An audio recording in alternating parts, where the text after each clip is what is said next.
Oh.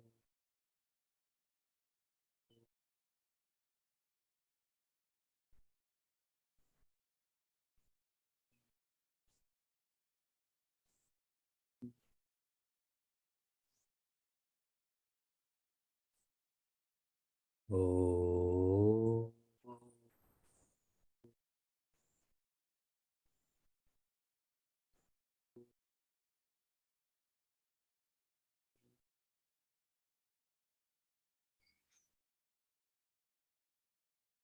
Oh.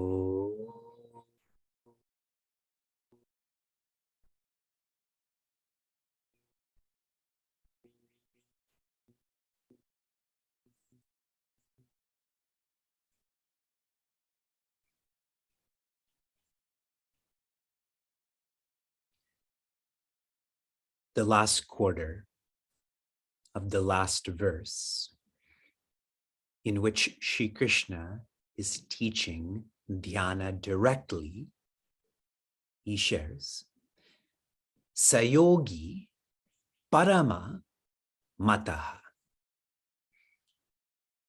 In my opinion. And who is Shri Krishna? The authority. The one who has completed contemplation is the highest yogi. The highest yogi is Shri Krishna. He is known as Yogeshwara, Yogishwara. So by him stating this, he is sharing the completion of contemplation is when one feels they are divine. This is a perfect complement to, in chapter 2, which is the table of contents for Bhagavad Gita, first Shri Krishna teaches Jnana Yoga. The simple message for all of us, know vastness. At the end of the chapter, he shares Jnana Yukta, one who knows vastness. How do they feel? And in that verse, it is verse 55, in the last line, Atmana eva Atmani tushtaha.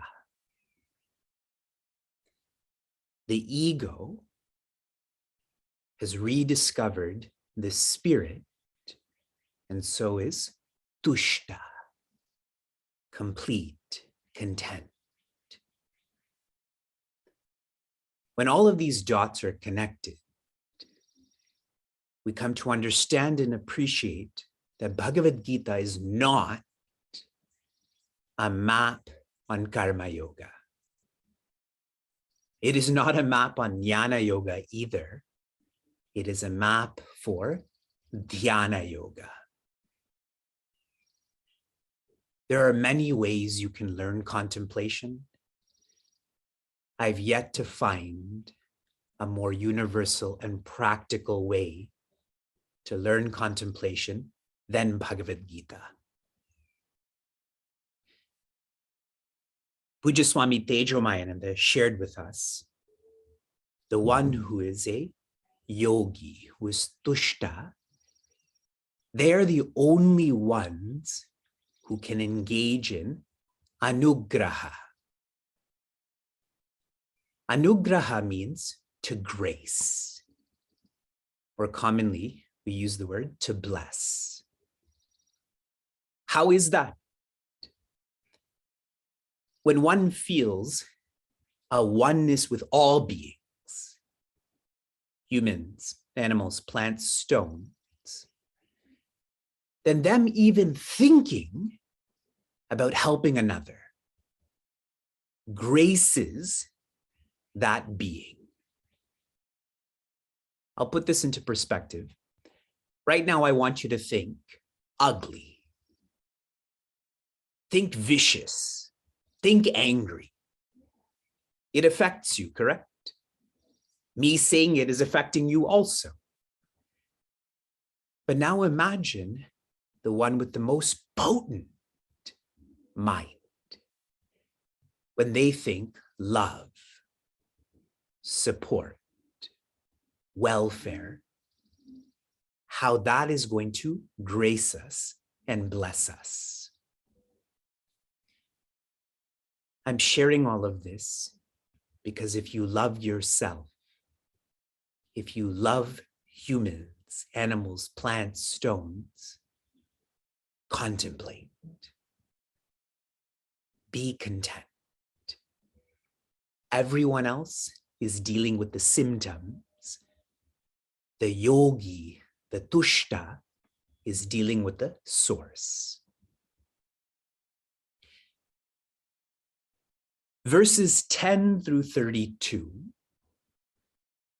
share the map in detail on how to practice contemplation, starting with purification, which is to evolve to preparation, which is to evolve to contemplation. If this and this are not checked, one cannot practice contemplation for the sake of alliteration, so that you're continuing to be annoyed with me. Let us change contemplation to personalization. Right now, I feel my person is the ego. In contemplation, I have to feel my person is the spirit. The completion of personalization, perfection. And that's what I just read to you. Last quarter of the last verse is on perfection. Verses 33 and 34 is where Prince Arjuna is sharing problems. Problems that he is feeling from purification to perfection. Now, in an objective science, if there's a problem, then there can be, if there's problems. On the motorcycle. Okay. Doing motorcycle. All right. If there's problems, then there are external ways to address those problems. In a subjective science, if there's problems, there is only one way to tend to those problems. And Shri Krishna shares this in verses 35 and 36. It is practice. There is not going to be a shortcut, a hack, a technique, a kriya, a mantra. Is not. All that one can do is practice. And Shri Krishna knew that Prince Arjuna was going to raise these problems, which is why he built into the teachings. What were the two virtues that Shri Krishna shared in these verses that are required to contemplate? Please share with me in the chat. You have to remember this so that you can practice this. What are the two virtues?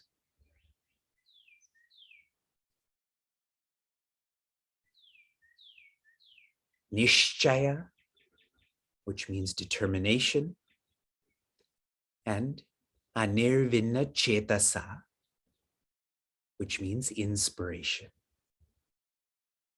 You have to be determined to practice. When the problems hit you, you have to be inspired to continue to practice. Shri Krishna specifies what this practice is. This practice is to reflect. Manana. Manana precedes nididhyasana. What are you to reflect upon? Joy and dejection. Reflect on what are you doing with your life? Reflect on what is your nature. There's no need to reflect on which grocery store is cheaper. No need to reflect on what vacation you're going to. We already do that. That's practicing objectively. This practice is subjective. And the implication of this, it cannot be restricted to a controlled environment. It can't be for 45 minutes in the morning. One is to reflect perpetually. I'd shared with all of you the quality of the mind that we have to train ourselves in starts with having a balanced mind, to evolve to a focused mind, to evolve to a reflective mind. That's the sequence, sukshmata. That when these teachings are shared, when you go through experiences, you're reflective. When I share Meaningful Mornings, I always go to the last screen. That way I can see those who don't have their cameras on. And I can judge them openly like I'm doing right now. But also, I see all of you, and I see some of you with your eyes closed, and I know what you're doing in a positive way. Before I share thoughts, you should have already practiced and completed appreciate, relax, enjoy, chant, inquire. That way, when Shri Krishna's teachings are being shared, you're observing. So your eyes are closed, you're observing. And then if you have to take notes, you do that with the recording. Purification, preparation. In addition to abhyasa, Shri Krishna shares, practice will lead one to vairagya. Vairagya here is to be relieved. Abhyasa, reflect. If you practice this, vairagya, you will feel relieved. Relieved of what? Dejection. We will stop living for dukkha nivritti, escaping pain. We will be relieved of, I am only my thoughts, that I am more. I shared this in different ways. You'll be relieved of passive living, which is always about looking and liking, but not practicing. You'll be relieved of needing external security. Why? Because you're feeling that internal security. You'll be relieved of possessiveness.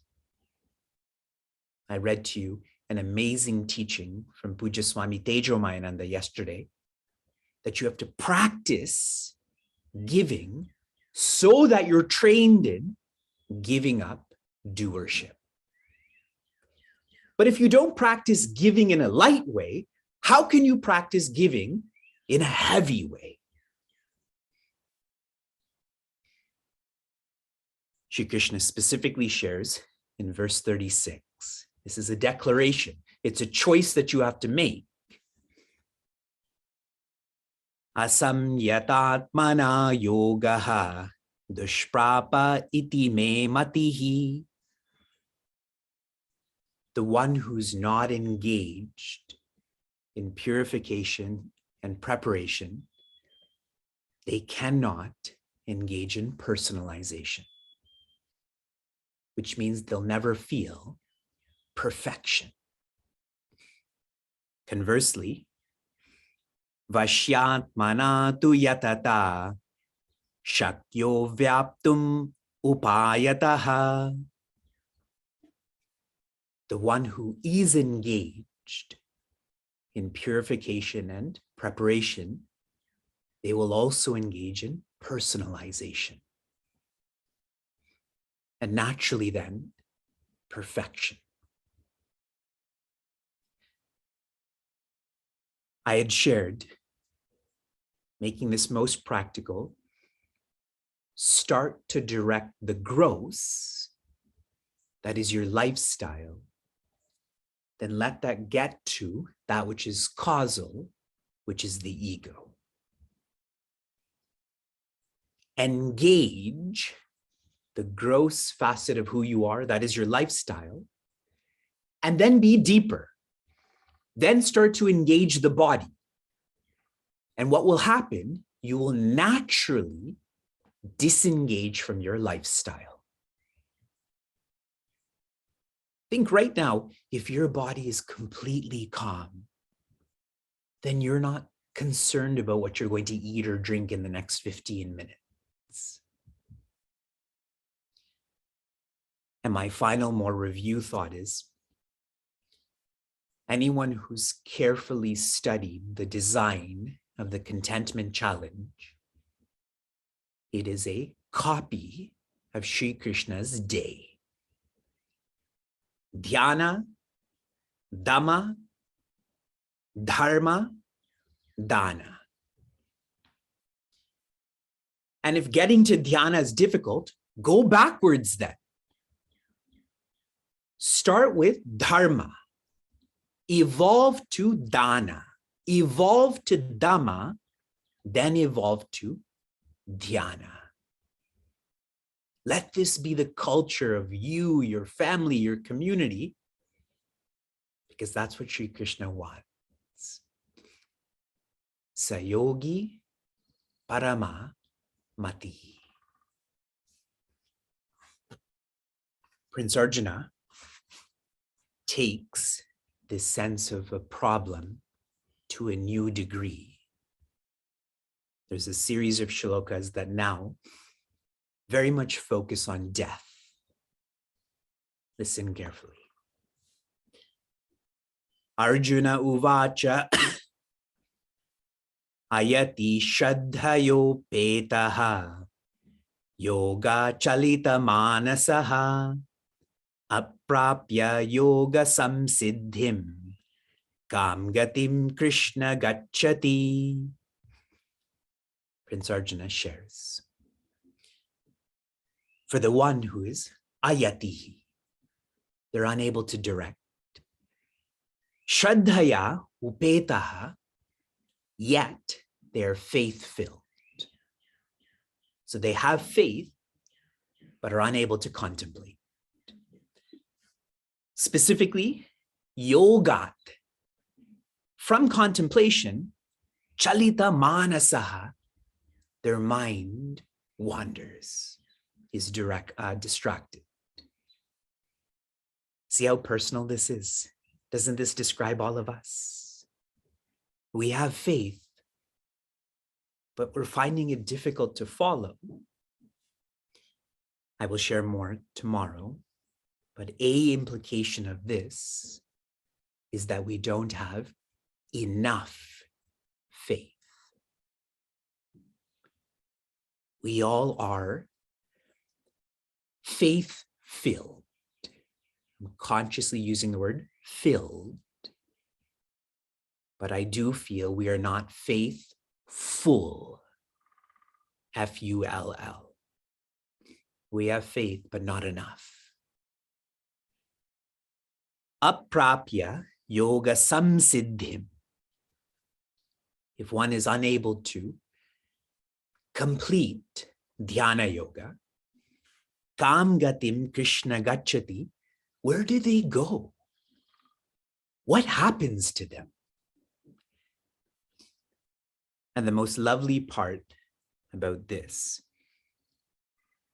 Prince Arjuna has the confidence about what yoga is, samsiddhim.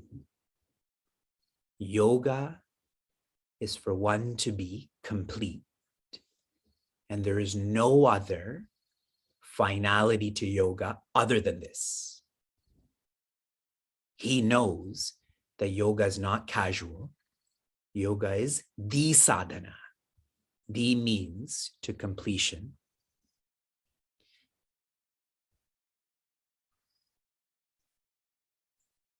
Shanti. Shanti. Shanti.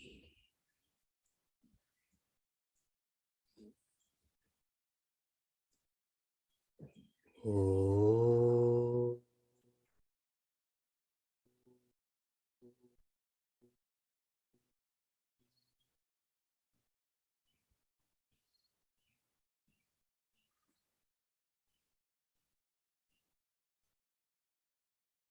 Oh.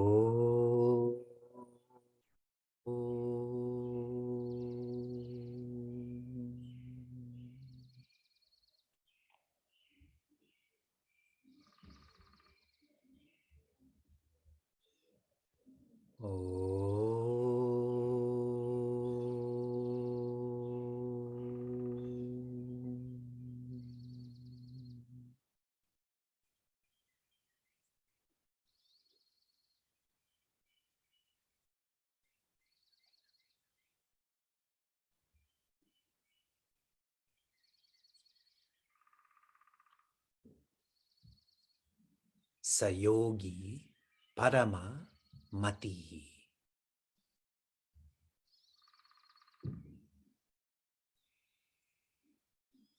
Shri Krishna is teaching the one who has completed contemplation and so feels complete. They're connected, they're communing with all.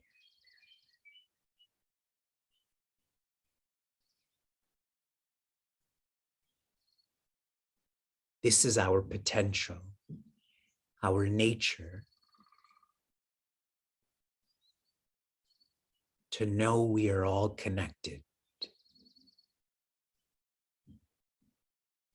To not just know this, but rather to feel this, communing with every being.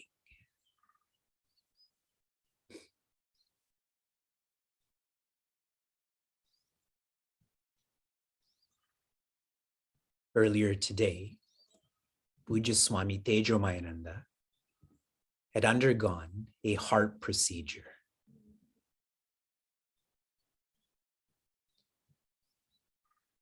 All that you have been experiencing through meaningful mornings for almost 700 mornings,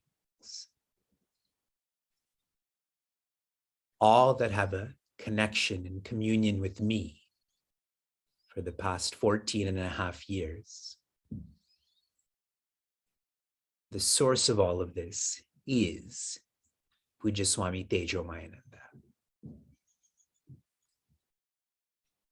Meaningful mornings and Vivek are simply an effect of this cause.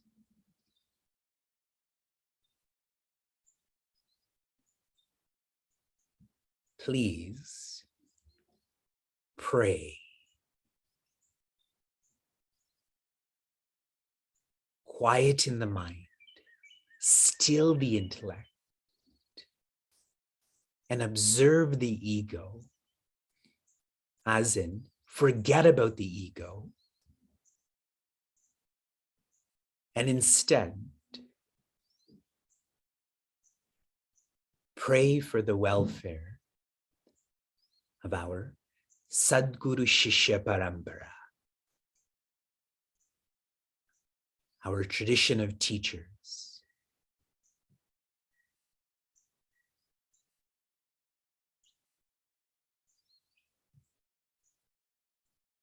Pray.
every being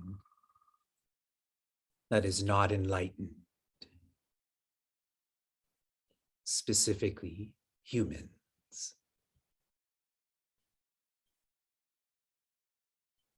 We are all born with 5 debts, the pancharina.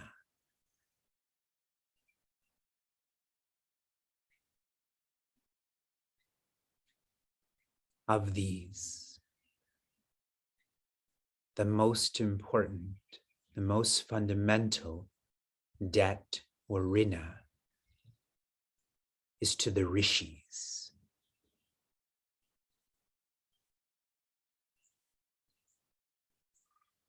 More than society, more than our parents. A rishi is one who can see what we cannot.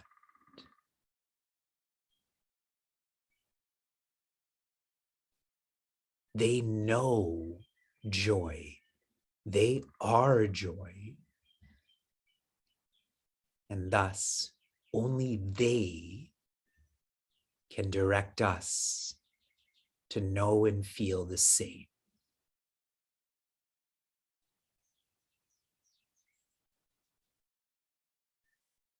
Without knowing joy and feeling joy, we will only be stress-filled, anxiety-filled, and dejection-filled, which means we're alive, but we are not living.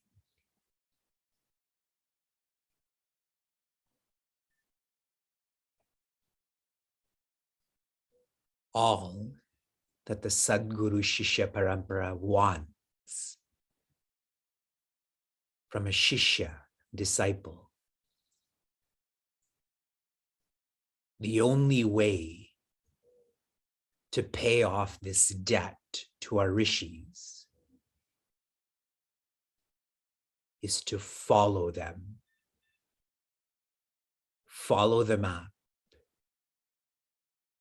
so that you feel divine.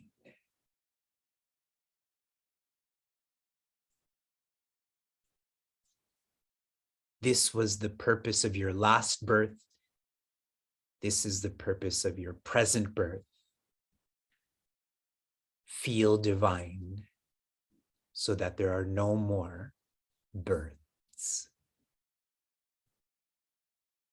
No more stress, no more anxiety, no more dejection.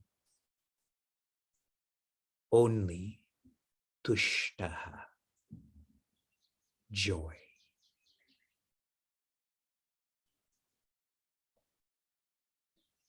Shanti, shanti, shanti.